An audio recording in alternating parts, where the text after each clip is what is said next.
Pizza cake. In the year 2020, it seems as though the character Little Mac is mostly notable for just one thing, and that is being an absolute joke of a Smash Bros. Character. A star from a discontinued and neglected series, he is undeniably the worst character in both Smash games he's appeared in. In many ways, you really can't get any lower than Little Mac.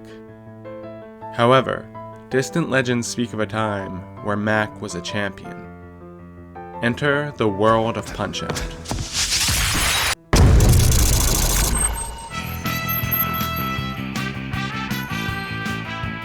Starting in the arcade in 1983, Punch-Out is an arcade boxing game that spawned 4 eventual sequels, 3 of which I would consider among my favorite Nintendo games of all time. These include Mike Tyson's Punch-Out for the NES, Super Punch-Out for the Super Nintendo, and the plainly titled Punch-Out for the Wii. Each one features Little Mac, a young underdog boxer from Brooklyn, who fights his way up a ladder of increasingly colorful and dangerous opponents, all in his pursuit of attaining the World Championship title. And matching this pure and simple story in their design, each of these games are prime examples of simplistic but incredibly rewarding game design. Easy to pick up and play, but still intensely challenging. I've spent most of my life with a love for these games. And so, I wanted to pay homage to them, but also as a personal challenge to myself, I needed to ask, what is it specifically that makes these games so fun and exciting? There are thousands of simplistic arcade-style action games out there, but what is it that the Punch-Out series captures that makes it stand out? And so, looking over the series' 59 unique fight scenarios, let's start at the most obvious point of analysis.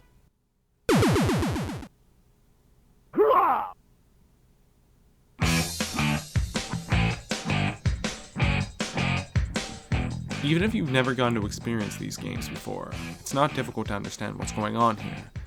As mentioned before, the entirety of each game is a series of one-on-one fights with an eclectic cast, mostly consisting of ethnic stereotypes. The gameplay is what you'd expect from a boxing game. You and your opponents throw punches at one another until one of you goes down, either by knockout or by technical knockout. This may sound like it would lend itself to mindless button mashing. However, the player will be quickly dissuaded from this strategy once they learn how disproportionately stronger the bosses are to Mac. Even the weakest opponent like Glass Joe can still deal more damage to you in a single hit than you can in multiple punches. This is where dodging comes into play, as generally, dodging an enemy's attack will leave them vulnerable to an onslaught of punches from your end. Ultimately, defensive play is required. This makes Punch-Out a game about learning your enemy's rhythm, building muscle memory, and maintaining quick reflexes. To win, you'll need to understand the timing and patterns of your opponent's attacks, which are always prompted beforehand with visual and auditory tells. This is what makes Punch-Out exciting, but also stressful. Little Mac is an underdog, and every fighter you face is bigger and stronger than you are. And so the only way you're going to defeat them is by learning to outmaneuver their every move, because a single false step can mean receiving a game-ending level of damage. Especially in the late game fights, when you can only risk receiving a dozen or so hits and the windows of time in which you can avoid them get ridiculously short. There's no greater example of this than the coveted final boss fight against Mike Tyson himself in Punch-Out for the NES. A man just as feared in-game as he was in the ring, Tyson can easily knock you down in a single hit, and at a faster rate than virtually any other fighter in the game. Every moment of this fight is life or death. This game may be simple, but to win it's required that you always be alert and paying attention.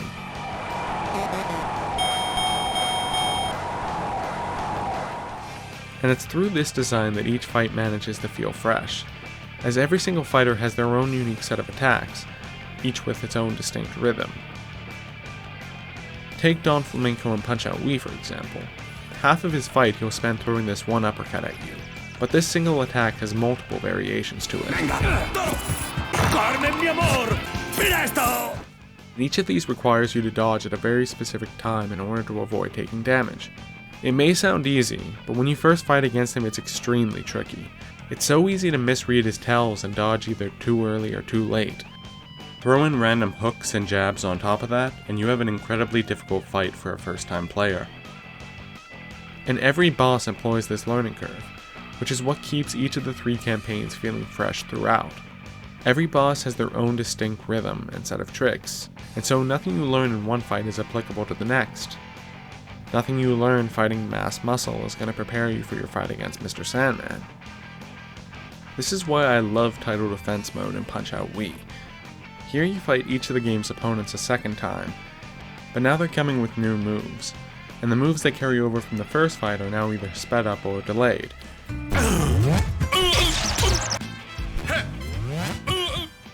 Purposefully putting you off and throwing everything you learned from the previous fight out the window. It's an incredibly resourceful way to extend the game's length with minimal need for new assets.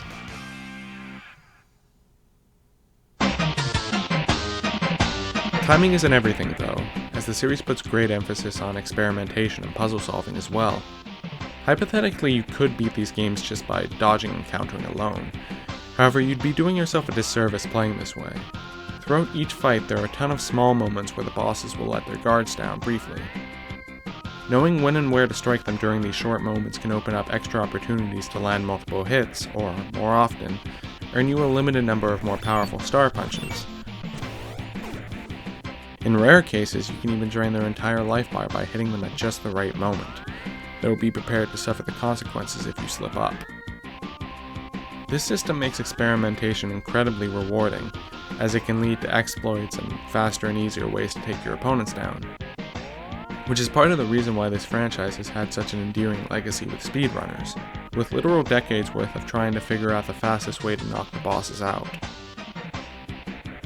The game's introduced many puzzle elements as well, such as not being able to open up King Hippo to attacks unless you hit him in his mouth when it's open, or not being able to punch Class Joe in the face unless you use a star punch to knock off his headgear first. I wouldn't call this the most defining element of the series, but it's definitely there and helps mix things up. And it adds a level of brain work to the games, rather than them just being about reactionary dodging and attacking. While all of these exciting things are going on though, it can be easy to lose sight of the fact that the entire game is just two guys stuck statically in place in the dead center of a ring. A lot can be said for how these games simulate movement and liven things up visually, making it feel as though a lot more is happening than there actually is. This feeling of stagnancy is most noticeable in Punch-Out NES, with its very flat look, its small character sprites, and its limited amount of character movement. But Super Punch-Out improved on this a lot by adding automated lateral movement around the ring, giving the fights a more energetic presence, which is fitting as the gameplay in Super Punch-Out has a somewhat faster and more freeform pace. And while Punch-Out Wii returned to the classic static approach, it added a ton of subtle details, like tracking Mac with the camera as he dodges, or by zooming in when you start laying into the opponent. These are simple touches, but they're very effective. They give the game energy, and gives the player the feeling of engaging in an actual boxing match, even though the game's mechanics couldn't be further stripped down and removed from the actual nuances of the sport. It's a testament to the power of presentation in enhancing game feel, which I think is the perfect segue into our next section.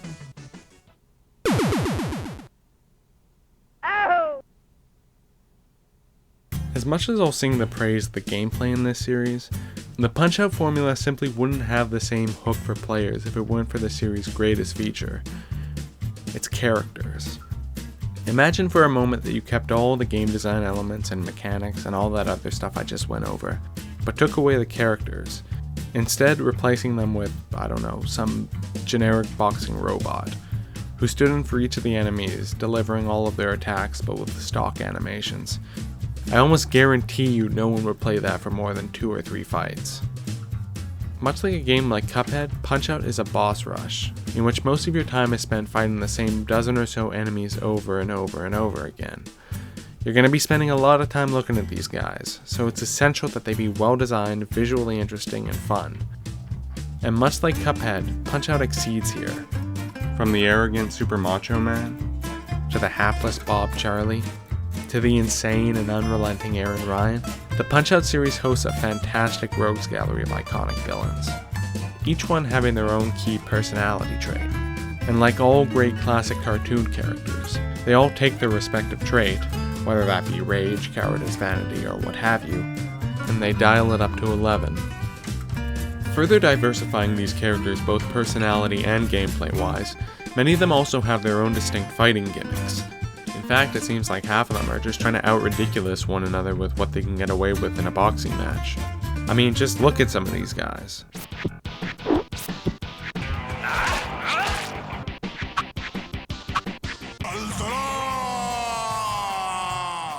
It's all very, very stupid, but that's sort of the charm. The ridiculousness of these characters elevates Punch-Out beyond the usually very gritty and down-to-earth sport of boxing, and into the world of outlandish cartoon fantasy. On a simple level, there's something very charming about a boxing match where you can legally get kicked in the face. And none of this could have been achieved if it weren't for the series' penchant for excellent animation and sprite work. Just a quick look at some of the faces on the bosses when they're getting hit is enough to illustrate just how over the top and expressive these games can be.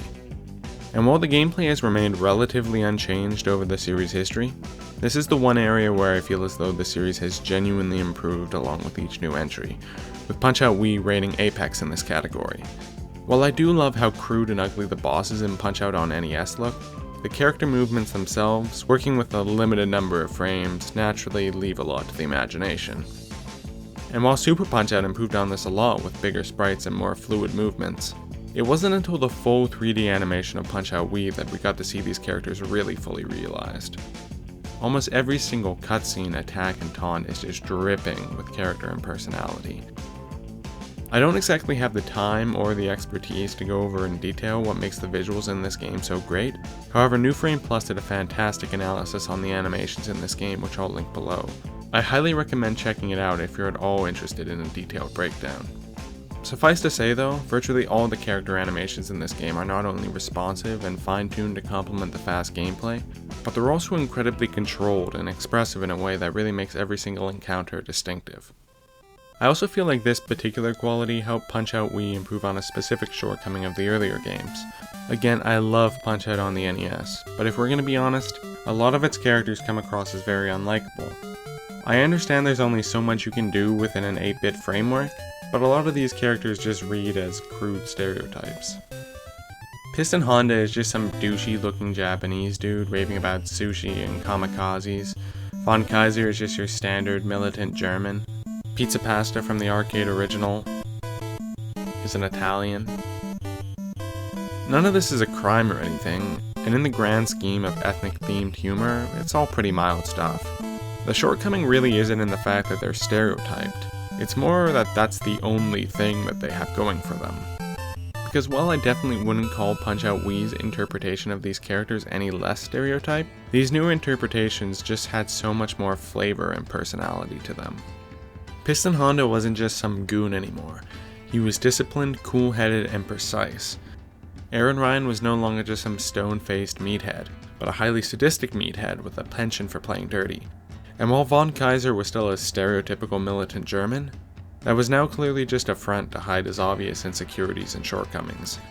The classic stereotypes are all still there, but they were no longer there in place of a personality, and more importantly, they were all made endearing and or likable, even if that meant likable in a villainy sort of way.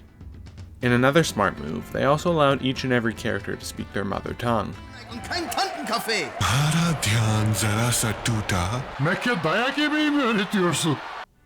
Making them feel more authentic and further adding to each character's distinctive vibe, something I feel cartoonish accents really couldn't achieve. I honestly think that the developers at Next Level Games took these characters' crude stereotypes and made something pretty charming and positive out of them, bringing us all together by mocking us all equally.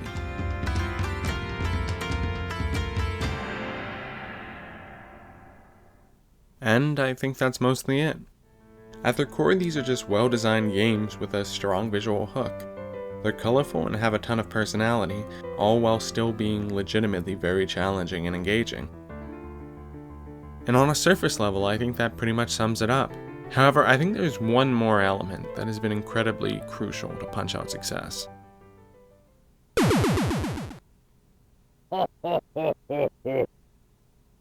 Now, bear with me here. I don't mean the literal story, the story of Little Mac or Doc or their backstories or whatever.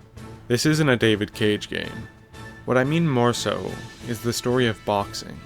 As Mike Tyson Punch-Out director and series producer Genyo Takeda said, I think the biggest reason the game was appreciated was the basic allure of boxing. Over the course of the past century, boxing has been the ultimate underdog sport. Its mythologized history has told us that, with enough heart, determination, and training, anyone can be a hero. It's no coincidence that so many of the great underdog films ever made have been boxing movies. And Punch-Out embraces this legacy and pays homage to it, and is one of the clear reasons to me why it's been as successful as it has, especially in America. Because in its own dumb way, Punch-Out is the story of the American dream. Little Mac is both the ultimate long shot, as well as the ultimate self-insert character. We are Little Mac at the start, in the rough and tumble local arena going up against washed up misfits and losers, only to slowly rise up and take the world stage. You could almost say that Punch-Out makes you feel like Little Mac. Boxing is an amazing sport, and for us normies, Punch-Out is about as close as most of us are ever going to get to participating in it. I mean, sure, you could play Fight Night, and I'm sure those games are some people's jam, but for me, it's not as fun. There are no fighting game health bars, no super moves, and no teleporting kabuki fighters. I want to play a sports game without having to play a sports game. I want to play a fighting game. I think one of the most subtle but important additions to Punch-Out is the boxing record that keeps your win-loss score up to date over the course of the campaign. While I was recording the gameplay for Punch-Out Wii, I remember sweeping through each of the opponents, all while maintaining a perfect win-loss ratio and feeling like a champ. Until I finally ended up losing to Bear Hugger. Bear Hugger being the one character in the game that I don't really like. As irrational as it is, I felt shame in that moment. And that moment left a lasting mark in the form of my permanent record. Maybe it's kinda juvenile, but whenever I play Punch-Out, I get invested in my reputation. I get the same feeling I had when I was a kid playing Pokemon, imagining myself in the game becoming a Pokemon master. It's an immersive game when you want it to be, and when I play Punch-Out, I want to be the greatest of all time. But let's say I had defeated every opponent and maintained a perfect win rate. In the end, that wouldn't have mattered, because in order to beat Punch-Out Wii, you're required to lose. The game ends with your retirement after you inevitably get defeated and someone else has taken your belt. It's a surprisingly heavy way to end a cartoon boxing game, but it feels earnest, and it serves as a very true-to-life reminder that even the greats need to hang up the gloves eventually. Which brings me to what may be a sad topic, the future of the series. Even with all the love I've poured out for these games in this video, I guess I have to talk about what's next for the Punch-Out series. And if we're being honest, it's over. I know that's kind of a bummer, but based on all the staff interviews I've read and the marketing for Punch-Out Wii, I feel like that game really only got made to capitalize on the success of the NES original. And now that that market's been tapped, I feel like a new entry would only really exist to serve a small number of fans, like me. And so as much as I would absolutely love to be proven wrong, I can't honestly say I expect a new game to be announced anytime soon, if ever. But it doesn't have to be this way. Despite all my praise of Punch-Out Wii as a fully realized product, I don't think we really need another full-scale retail price game in the series. I actually think the simple gameplay and smaller but enthusiastic fanbase would make a new Punch-Out game an ideal eShop release. Maybe rather than a fully modeled 3D game, we could get a new sprite-based game based off of Super Punch-Out, one that carried over that game's style but with updated effects and smoother animations. Similar to how Sonic Mania took the foundation of the classic 16-bit Sonic games and made an updated modern game out of it. But you know what? Even if that never happens, I'll still be okay. I'm honestly just happy these games got to develop into a complete trilogy to begin with. Having never extended beyond the original game's premise with new mechanics or gimmicks, I think these three games together fully fleshed out the original Punch-Out concept about as far as it could ever go. And outside of creating new characters, I'm not even sure you could make a new Punch-Out game without it slipping into redundancy gameplay-wise. The existing games already perfected the formula. And that's really it. I love the Punch-Out series. Without trying to sound redundantly hyperbolic, they really are some of Nintendo's, and Next Level Games' best releases. I could pretend I had a deeper motivation to this video beyond just saying that, but really, I just wanted to pay homage to one of my favorite series. And in so, I hope I maybe inspired at least one new person to give these games a try. They really are worth it.